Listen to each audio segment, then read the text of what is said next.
हर आदमी बिहार की गरीबी बदहाली के लिए आंकड़ों का हवाला देता है। मैंने भी पिछली बैठक में कहा था कि अभी जातीय जनगणना हुई, उस जातीय जनगणना में जो सबसे भयानक एक डेटा आंकड़ा दिखा कि आज 78 साल, आजादी के 78 साल के बाद भी बिहार में सिर्फ 3%, 100 में 3 बच्चे ही दलित समाज के 12वीं क्लास पास करते हैं। मतलब 100 में 97 आदमी 12वीं क्लास भी नहीं पढ़ रहा है। ये 78 साल के विकास के, सारे आपके प्रयास के बावजूद के बाद की ये स्थिति है। सामाजिक न्याय के नाम पर, बाबा साहब के नाम पर आप भी जागृत हैं, आप भी समाज के लिए कुछ कर रहे हैं, लेकिन आपके हमारे यहाँ अन्य दलों के विचारकों के, सुधारकों के, नेताओं के प्रयास के बाद भी 100 में 3 ही बच्चा 12वीं क्लास पढ़ रहा है। तो अगर आप 12वीं पास नहीं करेंगे तो आपको आरक्षण का लाभ मिलेगा कैसे? इसलिए जब इस बात को हम लोगों ने देखा, समझा, तो तय किया कि जो बाबा साहब ने बात बताई है उसमें अपने संदेश में सबसे पहले उन्होंने संगठित होने की बात नहीं कही, उन्होंने संघर्ष की बात नहीं कही। सबसे पहले उन्होंने कहा शिक्षित बनो, क्योंकि बिना शिक्षित हुए अगर आप संगठित भी हो जाएंगे तो भी आपको लाभ नहीं मिलेगा। और ये मैं नहीं कह रहा हूं, ये आंकड़े बता रहे हैं, क्योंकि ये संगठित तो बहुत आप हुए। जो उन्होंने तीसरी बात कही, संघर्ष करो। संघर्ष तो आप में से कई लोगों ने, कई महानुभावों ने किया, लेकिन जब तक शिक्षित होकर, संगठित होकर संघर्ष नहीं कीजिएगा तब तक उसका लाभ नहीं मिलेगा। तो पिछले 4-5 महीनों में हम लोगों ने कई छोटी बड़ी बैठकें करके ये तय किया कि भाई जन स्वराज का जो संसाधन है उस पर सबसे पहला अधिकार समाज के उस वर्ग का है जो शैक्षणिक, सामाजिक, आर्थिक तौर पर सबसे पीछे है। इसलिए जब ये प्रचार प्रसार का काम शुरू हो रहा है तो सबसे पहले बाबा साहब अम्बेडकर के नाम पर उनके संदेश को ले जाकर घर घर पहुंचाने के लिए इस अभियान की शुरुआत की जा रही है, जिसमें आप सभी साथी जुड़ रहे हैं। कई लोगों को लग रहा होगा कि इससे होगा क्या। आप जरा समझिए, 100 गाड़ी जो आपको दी जा रही है, अभी शायद 150 गाड़ी दे रहे हैं, अगर 100 गाड़ी भी आप समुचित तौर पर उसका उपयोग करें, एक गाड़ी पर 4 लोग दिन में अपना सब काम करने के बाद भी 3 गांव में, 3 दलित टोलों में अगर जाकर बैठक करते हैं और बाबा साहब के इस संदेश को पहुंचाते हैं, वहां पर रहने वाले परिवारजनों को अपने बच्चों को पढ़ाने के प्रति सजग करते हैं, उनको ये बताते हैं कि अगर आप अगली बार वोट नाली गली 4 किलो अनाज, मुर्गा भात और दारू के बजाय जन स्वराज के दलित बंधु योजना के लिए दोगे, जिसमें आपके बच्चों के लिए 10वीं क्लास के बाद 2000 रुपया का वजीफा मिलेगा, जिसमें आपको घर बनाने के लिए 3 वर्ष के अंदर हर हालत में 3 डिसमिल जमीन मिलेगी, जिसमें सरकारी और गरमजरुआ खास की जमीन के बंदोबस्ती में दलितों को आरक्षित प्रश्रय दिया जाएगा, तो शायद कुछ दलित समाज के लोगों के में जागरूकता आएगी। और अगर 100 टीम 100 गाड़ियों से डेली काम करे तो हर दिन 300 गांव हम लोग करेंगे। और 2 महीना अगर आपने इस काम को कर दिया तो कम से कम 18,000 गांव तक ये बात पहुंचेगी। ये 100 दिन का अभियान हम लोग शुरू कर रहे हैं। 27,000 कागज पर होना चाहिए।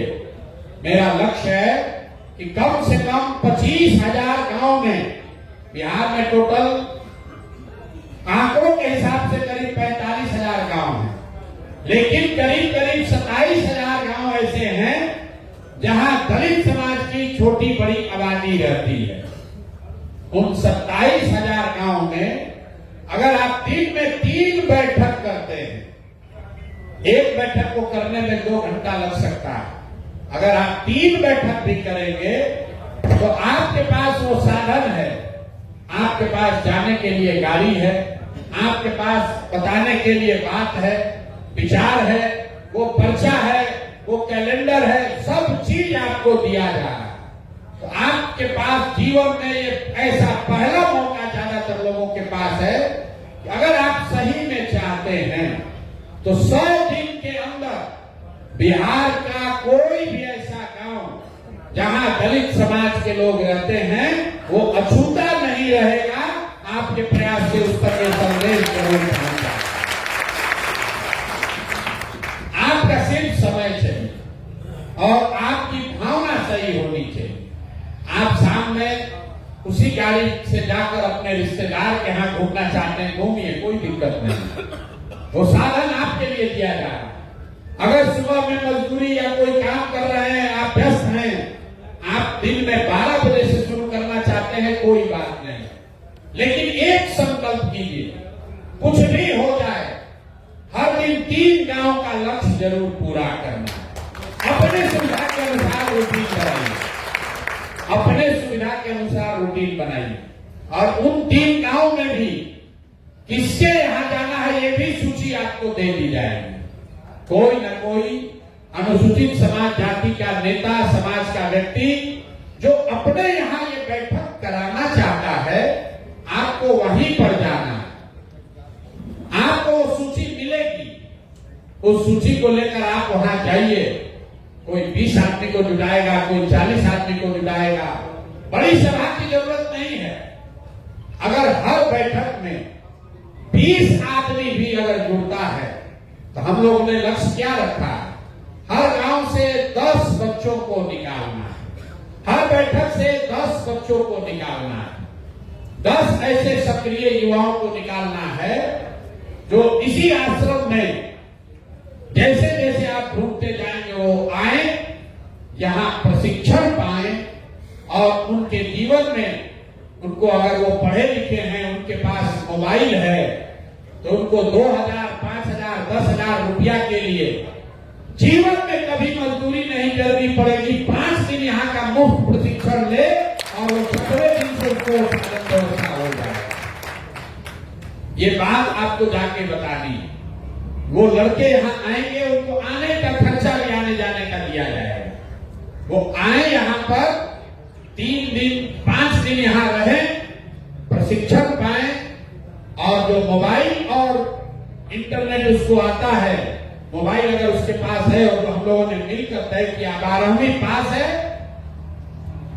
15-20 साल से 35 साल की उम्र का है, मोबाइल की समझ है, 5 दिन जन सुराज के आपके प्रयास से, आपके इस संसाधन के उपयोग से उस बच्चे को जो प्रशिक्षण मिलेगा, आप हमसे लिख कर ले लीजिए। अगर जाने के बाद 2-4 घंटा भी दिन में वो काम करे तो उसको जीवन में 2-4 हजार रुपया के लिए मजदूरी करने नहीं जाना।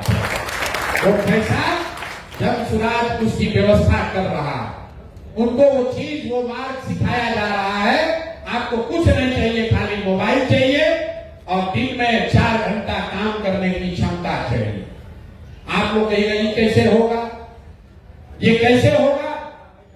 आप लोग अभी कभी कई लोग रेलवे में टिकट रिजर्वेशन आप कराए होंगे, रेलवे में टिकट आप कटाते हैं, वेटिंग लिस्ट रहता है, तो उस पर लिखा रहता है 121 नंबर पर फोन कीजिए तो पता चलेगा कि आपके रिजर्वेशन का स्थिति क्या है।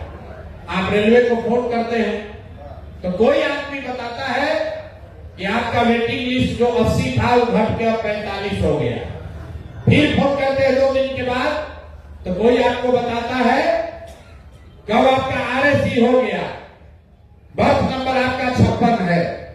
फिर ट्रेन पर चढ़ने से पहले फोन करते हैं, पता चलता है आपका बर्थ कंफर्म हो गया। आप फोन कर रहे हैं, रेलवे की ओर से कोई फोन पर आपकी बात का जवाब दे रहा है। जो आदमी फोन पर आपका जवाब दे रहा है उसके लिए रेलवे उसको पैसा देती है, जिसको हम लोग कहते हैं कॉल सेंटर। हजारों लोग वो खेती नहीं करते हैं, वो दुकान नहीं चलाते हैं, वो कपड़ा साड़ी नहीं बेचते हैं, वो सब्जी नहीं उगाते हैं, वो फोन पर जो बात पूछी जा रही है उसका जवाब देते हैं।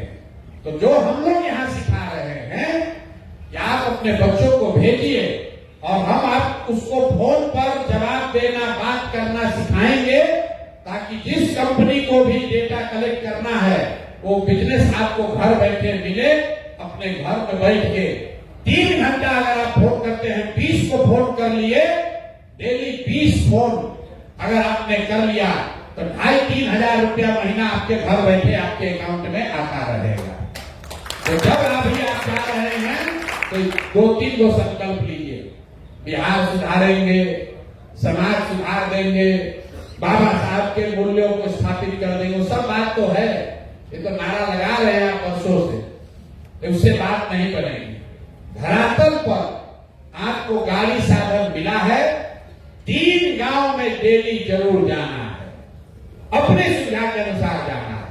उन गांव में जो व्यक्ति ये बैठक करा रहा है उस बैठक में जाना है और वहां एकत्रित सारे लोगों को जो ये 5 बिंदु हैं, बाबा साहब का संदेश है, ये सिखाना है, उसको याद रहे। इसके लिए उसके घर में कैलेंडर लगा देना है और उस सभा में बैठे, उस सभा में सुनने वाले हर उस युवा को जो 20 से 40 साल का उम्र का है, 12वीं पास कर लिया है, मोबाइल उसके पास है, उसको यहाँ भेजने का प्रयास करना है। 9वीं भेजे तो उसका नाम नंबर नोट करना है, जिसको हम लोग कह रहे हैं इसको अम्बेडकर वाहिनी बनाएंगे, ताकि यही 50,000 लोग जब 14 अप्रैल को हम लोग जुटे तो ये 50,000 नवयुवक जो आपके द्वारा चुनकर समाज से खोज कर निकाले जाएंगे, यही लोग 2 करोड़ अनुसूचित जाति समाज के स्थिति को सुधारने के का नेतृत्व करेंगे, उसके वाहक बनेंगे। बाबा साहब के सिद्धांत पर ही लोग वोट करें, इस बात का की जिम्मेवारी लेंगे, इसीलिए उनका नाम अम्बेडकर वाहिनी रखा गया।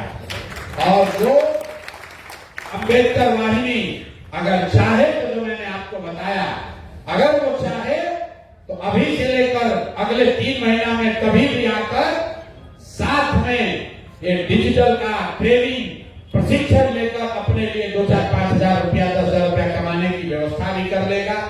ये नई बात आपको बता रहे हैं, पिछली बार ये व्यवस्था नहीं थी, लेकिन अब ये व्यवस्था बन गई है। बच्चे आकर ये प्रशिक्षण ले रहे हैं। तो जब आप गांव में जा रहे हैं तो निश्चित तौर पर बच्चों को ये बताइए, उसका 2 फायदा है। एक तो जिसको आप वाहिनी बना रहे हैं उसके जीवन में कुछ आर्थिक सुधार हो, उसके लिए आप उसका माध्यम बनेगा। जीवन भर वो आदमी आपको याद रखेगा कि आपने उसको प्रशिक्षण दिलवाया जिससे 2-4-5 हजार रुपया वो कमा रहा। दूसरी बात, जो वैचारिक चीज आप उसको बताएंगे, जो विचार उसके द्वारा समाज में आप स्थापित करेंगे, उससे उसको और उसके परिवारजनों को, उसके पड़ोसियों को, उसके टोला वालों को ये पता चलेगा कि जो बाबा साहब ने वोट का अधिकार दिया है, यही वो चाबी है जिससे आगे का रास्ता खुलेगा, दूसरा कोई रास्ता नहीं है।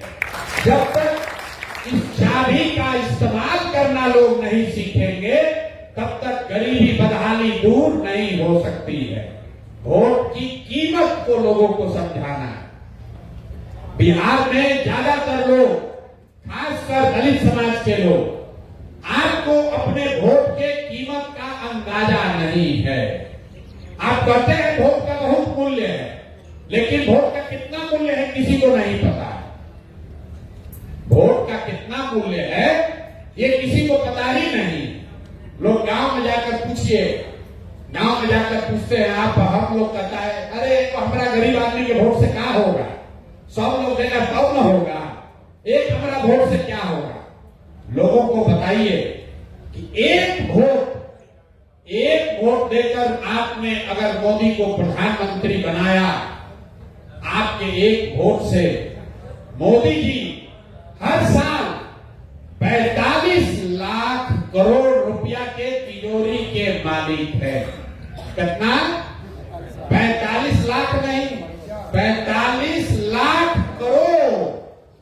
उतने बड़े तिजोरी का चाबी है आपका वोट। एक वोट देकर जिसको आप बिहार का राजा मुख्यमंत्री बनाते हैं, वो आदमी हर साल 2.5 लाख करोड़ रुपया के तिजोरी का मालिक है। बिहार का बजट कितना है? 2.5 लाख करोड़।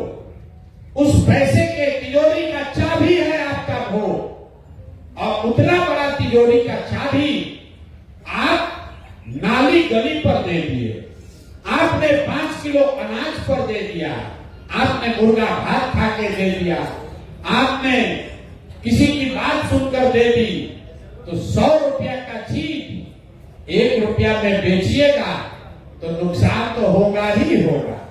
नुकसान किसका होगा? आप और हम नेता को गाली दे रहे हैं। आप हमको बताइए, यहां पर अगर 100 रुपया का चीज, 100 रुपया का मुर्गा कोई 10 रुपया में बेचने लगे तो कोई ना कोई खरीदेगा ही। तो बेचने वाले का गलती है कि खरीदने वाले का गलती है? तो भाई बेच आप रहे हैं तो नेता को गाली क्यों दे रहे हैं? अगर आप 100 रुपया का चीज 1 रुपया में बेचेंगे तो चाहे लालू जी खरीदे, नीतीश जी खरीदे, मोदी खरीदे कि प्रशांत किशोर खरीदे, नुकसान आपका ही होगा। आपके बच्चे रोड पर रहेंगे और जो 100 का चीज 1 में खरीद कर गया वो 99 रुपया प्रॉफिट कमाएगा और उसका बच्चा हेलीकॉप्टर पर चलेगा। तो वोट की कीमत को बताना जरूरी है। इस संदेश को लेकर जाइए। आज तक हम भी बहुत दिनों से यही प्रचार प्रसार के क्षेत्र में हैं। किसी भी राज्य में, किसी भी दल में, मैं अपनी बात नहीं कह रहा, किसी भी दल ने आज तक दलित समाज के लिए इतना बड़ा अभियान 20 करोड़ रुपया लगाकर 3 महीने तक हर वो व्यक्ति जो अपने समाज के लिए कुछ करना चाहता है, आपको मोटरसाइकिल नहीं दे रहे, आपको साइकिल नहीं दे रहे, पैदल चलने के लिए नहीं कह रहे, आपको बाइक गाड़ी पर बैठा कर कह रहे हैं, गाड़ी पर बैठिए, मोहल्ले में टोले में जाइए और वहां पर लोगों को जगाइए। अगर अभी भी नहीं करोगे भाई, अभी भी नहीं करोगे तो एक बार कम से कम बाबा साहब के नाम पर नारा लगाना बंद करो। खाली नारा लगाने से नहीं होगा।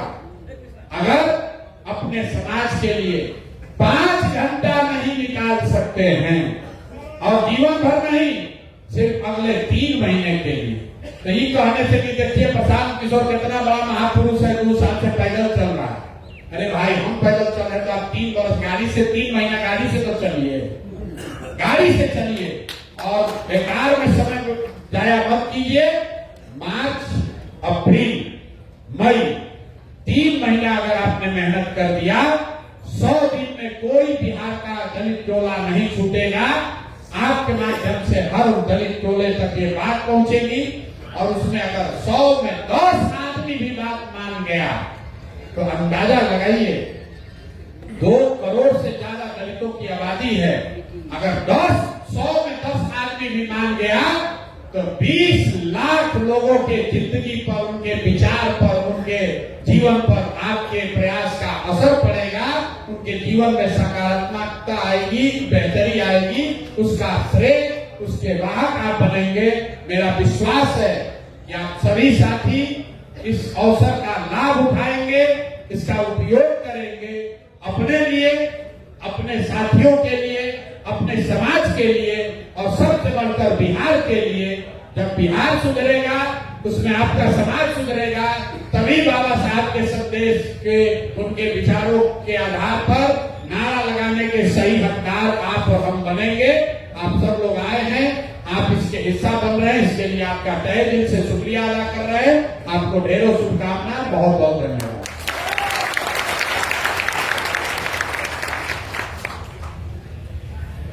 जैसा कि इस कार्यशाला और प्रशांत जी की बातों से ज्ञात था कि आज अम्बेडकर संवाद की औपचारिक रूप से घोषणा हो चुकी है, उसमें प्रशांत जी